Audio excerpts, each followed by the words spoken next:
ஒரு அற்புதமான கூட்டுங்க. கொஞ்சம் வித்தியாசமான கூட்டு அது. நீங்கள் ட்ரை பண்ணி பாருங்கள். பிபிஎம்ஸ் கிச்சனுக்காக நல்லது விரும்ப முருகானந்தன் ஜெய் பண்ணி சேனலில். இதில் என்ன காய்கள் இருக்குது அப்படின்னு கேட்டிங்கன்னா, சக்கரவள்ளி கிழங்கு இருக்குது, அப்புறம் பீர்க்கங்காய் இருக்குது. இந்த 2 காய் அது கூட ஊற வச்சு ஒரு நாளாக ஊற வச்சுருக்கணும்.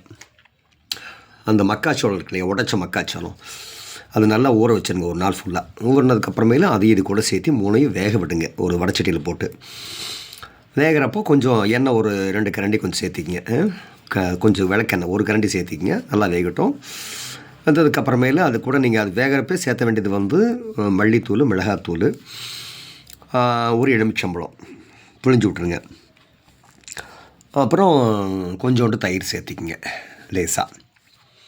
ஒரு கரண்டி நெய் சேர்த்திக்கிங்க வாசத்துக்காக. அப்புறம் லவங்கப்பட்டையும் கிராம்பையும் நல்லா இடித்து போட்டுருங்க. அப்புறம் இஞ்சி கொஞ்சம் தட்டி போடுங்க.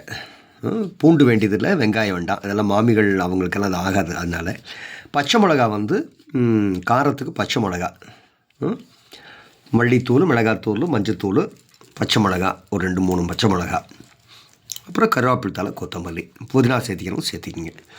இந்த கூட்டு செஞ்சு பாருங்கள், சாப்பிட்டு பாருங்கள். அருமையாக இருக்கும். இன்னும் சாப்பிட்லாமான்னு இருக்கும். பயங்கர டேஸ்ட்டாக இருக்கும். அதான் நீங்கள் பார்த்துட்ருக்கீங்க.